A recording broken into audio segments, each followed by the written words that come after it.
नमस्कार, मैं डॉक्टर प्रगति गुप्ता, अमरावती, महाराष्ट्र। आज आपके सामने पुनः एक नया वीडियो लेकर उपस्थित हूँ। आज हम कबीर के बारे में जानेंगे। कबीर एक समाज सुधारक। तो समाज सुधारक के रूप में कबीर हमारे सामने किस प्रकार आए। कबीर का जन्म जिस युग में हुआ था, उस समय समाज में छुआछूत, जाति पाति, रूढ़िवादिता, धार्मिक पाखंड, हिंसा और धार्मिक वैमनस्यता फैली हुई थी। ऐसे समय में कबीर ने समाज से इन सभी विसंगतियों को दूर करने के लिए अपनी तीव्र वाणी द्वारा इन सभी सामाजिक विषमताओं पर कुठाराघात किया। तो इस प्रकार से इस विषमताओं पे जो कुठाराघात किया, उसके द्वारा कबीर का एक समाज सुधारक रूप हमारे सामने दिखाई देता है। आइए हम कबीर के समाज सुधारक रूप को बिंदुओं में देखेंगे।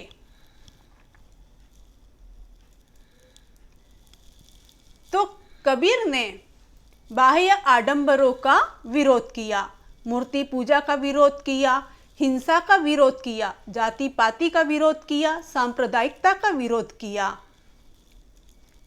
सदाचार पर बल दिया, पाखंड का विरोध किया, पुस्तकी ज्ञान का विरोध किया और कथनी और करनी पर बल दिया। तो आइए हम कबीर के इन समाज सुधारक रूप के ऊपर ध्यान देंगे। तो बाह्य आडंबरों का विरोध। कबीरदास जी ने तिलक, मुंडन, जनेऊ, रोजा आदि जो हमें धर्म के दिखावे के लिए जो बाह्य आडंबर करते थे, उनका तीव्र विरोध किया है। कबीरदास जी के अनुसार मुंड मुराए हरि मिले, सब कोई ले ही मुराए, बार बार के मुंड ने भेड़ बैकुंठ क्यों न जाए। तो यहाँ कबीरदास जी कहते हैं उस समय समाज में मुंडन है, तो इस तरह के धार्मिक आडंबर बहुत फैले हुए थे। तो लोग कहते थे कि मुंडने से हमें धर्म प्राप्त होता है। तो कबीरदास जी कहते हैं कि मुंड मुड़ाने से, यदि बालों को मुंडन करने से हमें भगवान की प्राप्ति होती, ईश्वर की प्राप्ति होती है, तो जो भेड़ है उसके बार बार जब बाल निकाले जाते हैं तो उसको वैकुंठ क्यों नहीं मिलता। तो इस प्रकार से कबीर ने बाह्य आडंबरों का तीव्र विरोध किया है। कबीरदास जी ने मूर्ति पूजा का विरोध किया है। कबीर ने अपनी तेजस्वी वाणी से मूर्ति पूजा का विरोध किया। कबीरदास जी मूर्ति पूजा को निरर्थक मानते थे। उनके अनुसार पाहन पूजे हरि मिले, मैं पूजू पहाड़, ताती तो चाकी भली, पीस खाए संसार। कबीरदास जी कहते हैं यदि पत्थर की मूर्ति पूजने से, पाहन पूजने से यदि भगवान मिलते पत्थर पूजने से, तो मैं पूरा पत्थर का पहाड़ पूजने को तैयार हूँ। उससे तो भला जो पत्थर की चाकी है, जिसको चला के हम अनाज पीसते हैं और अपना पेट भरते हैं, तो उससे अच्छा पत्थर की चक्की पूजना चाहिए, जिससे हमारा पेट भरता है। कबीरदास जी हिंसा का विरोध करते हैं। तो कबीरदास जी कहते हैं कि कबीरदास जी ने अहिंसा को परम धर्म माना है। उन्होंने बलि प्रथा, जानवरों के वध का विरोध किया। कबीरदास जी कहते हैं बकरी पाती खाते है, ताकि काड़ी खाल, जो नर बकरी खाते हैं उनको कौन हवाल। तो बकरी तो पत्ती खाती है, उसके बाद उसकी जो चमड़ी है, उसकी खाल है, वो निकाली जाती है, और इस बकरी को जो नर खाएगा उसका क्या हाल होगा। तो इस प्रकार से कबीरदास जी ने अपने वाणी के द्वारा पशुवध, बलि, हिंसा का तीव्र विरोध किया है। जाति पाति का विरोध। कबीरदास जी जाति पाति का विरोध करते हैं। वो छुआछूत, वर्ग भेद, वर्ण भेद, जाति पाति के भेद को नहीं मानते। कबीरदास जी का मानना था कि भक्ति करने के लिए हमें किसी जाति पाति की आवश्यकता नहीं है।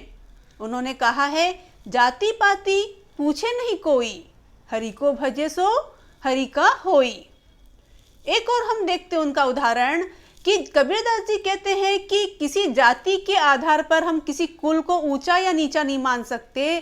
किसी व्यक्ति का मूल्यांकन उसके कर्म के आधार पर किया जाना चाहिए। उन्होंने कहा है, ऊंचे कुल का जन्मिया करनी ऊंच न होए, सुवर्ण कलश सुरा भरा साधु निंद होए।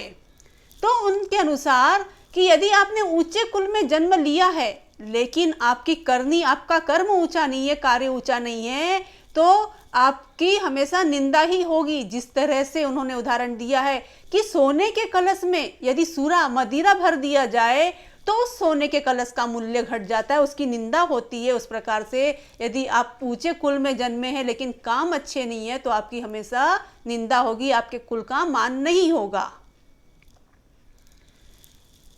कबीरदास जी ने सदाचार पर बल दिया है। वे सदा सत्य का पालन करना और अच्छा आचरण करना चाहिए, ऐसा कहते हैं।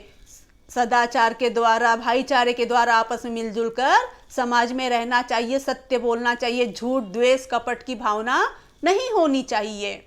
तो कबीरदास जी की वाणी हम देखते हैं, साच बराबर तप नहीं, झूठ बराबर पाप, जाके हृदय साच है ताके हृदय आप। तो कबीरदास जी कहते हैं कि साच बराबर तप नहीं है, सत्य से बड़ा कोई तप नहीं है और झूठ से बड़ा कोई पाप नहीं है। और जिसके हृदय में, जिसके मन में सत्य है वो सत्य का आचरण करता है, उसके हृदय में आप बसते हैं।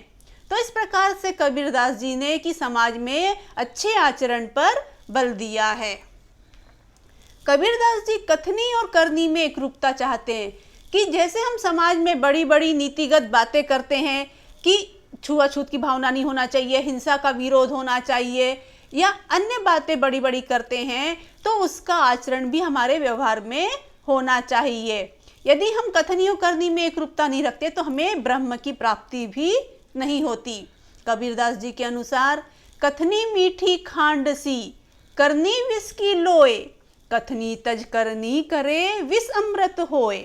तो कबीरदास जी कहते हैं कि कथनी क्या है, मीठी खांड सी है, यानी हम मीठा मीठा बोलते जाते, बोलने के लिए तो बहुत अच्छी अच्छी बातें बोलते हैं, लेकिन जब हम करनी करते हैं, कर्म करते हैं तो उसके विपरीत आचरण करते हैं, अच्छी बातों के विपरीत कार्य करते हैं, तो वह विष के समान है।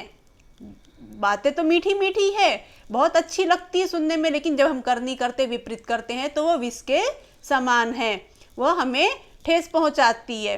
और कथनी तज करनी करे, यदि हम उन कथनी को, मीठी बातों को छोड़ के अच्छे नेक काम करें तो वह जो समाज में विष रूपी बुराइयां फैली हुई है वो अमृत रूपी अच्छाई में बदल जाएगी।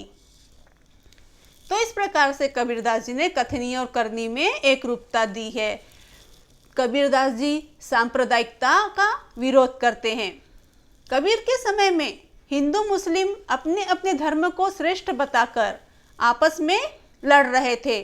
सांप्रदायिकता, धार्मिक वैमनस्य फैला हुआ था। तो कबीरदास जी कहते ब्रह्म तो एक ही है। हिंदू कहे राम प्यारा, तुर्क कहे रहमाना, आपस में दो लड़ी मुए, मरम न को जाना। तो उनके अनुसार हिंदू और मुस्लिम का भगवान तो एक ही है, वो आपस में एक ही ईश्वर को प्राप्त करने के लिए लड़ रहे हैं और आपस में लड़ते हुए अलग अलग हो रहे हैं, लेकिन इसका मर्म वो जान नहीं पा रहे कि किस चीज़ के लिए वो लड़ रहे हैं। तो समाज में जो धर्म को लेके वैमनस्य फैला हुआ था उसको दूर करके समाज को एकता के सूत्र में बांधने का कार्य कबीरदास जी ने किया है। कबीरदास जी ने पाखंड का विरोध किया है। कबीरदास जी ने समाज में फैले हुए पाखंड, धार्मिक या उच्च वर्ण के लोग, उच्च शिक्षित या ज्ञानी जो लोग थे, वो सीधी सादी भोली जनता को अपनी बातों में लपेटकर, उन्हें लोभ देकर, द्वेष, कपट, लालच के द्वारा झूठ बोलकर फंसा रहे थे। तो ऐसे ज्ञानी लोगों पर कुठाराघात किया है, पाखंडी लोगों पर कुठाराघात किया है। कबीरदास जी कहते हैं, माला फेरत जुग गया, गया न मन का फेर, कर का मन का डारी के, मन का फेर। तो कबीरदास जी कहते हैं कि माला फेरते फेरते तो युग बीत गए, कितने युग बीत गए, लेकिन हमारे मन में जो छल, द्वेष, कपट, लालच भरा हुआ है, उसका परिवर्तन आज तक नहीं आया। तो कर का मन का अर्थात हाथ में जो माला फेर रहे उसको छोड़कर अपने मन के को परिवर्तित कीजिए और अपने मन में समाज के प्रति अच्छाई की भावना लाइए, पाखंड को छोड़िए।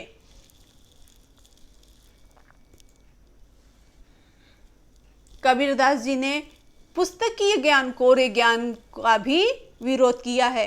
कबीरदास जी कहते हैं कि बड़े बड़े ग्रंथों के पठन के बाद भी आप किसी से प्रेम से नहीं बोल सकते तो पुस्तकीय ज्ञान निरर्थक है। तो उनके अनुसार पोथी पढ़ी पढ़ी जग मुआ, पंडित भया न कोय, ढाई आखर प्रेम का पढ़े सो पंडित होए। तो कबीरदास जी कहते हैं कि आपने ज्ञान तो बहुत प्राप्त कर लिया, लेकिन उससे पंडित अर्थात ज्ञानी नहीं कोई बन सकता। जब तक आप किसी से अच्छे वचन या मीठे वचन नहीं बोल सकते, प्रेम से नहीं बोल सकते, तब तक वो आपका ज्ञान अधूरा है, आप पंडित या ज्ञानी नहीं बन सकते। तो इस प्रकार से कबीरदास जी ने अपने समय में जो जो विसंगतियाँ, विषमताएं, छुआछूत था, रूढ़िवादिता थी, हिंसा थी, जाति पाति का विरोध, जाति पाति की जो भेदभाव फैला हुआ था, धार्मिक वैमनस्य फैला हुआ था, या जो ज्ञानी लोग हैं अपने ज्ञान के बखान से दूसरों को लूट रहे थे, अपने आप को बहुत बढ़ चढ़कर बता रहे थे, इन सभी बातों का विरोध किया है। अपनी वाणी से एक क्रांतिकारी रूप दिखाकर एक समाज में क्रांति लाने का, समाज में सुधार लाने का कार्य किया है। तो इस प्रकार से हमें कबीर में एक समाज सुधारक दिखाई देता है। तो हमने यहाँ पर कबीर का एक समाज सुधारक रूप देखा। धन्यवाद।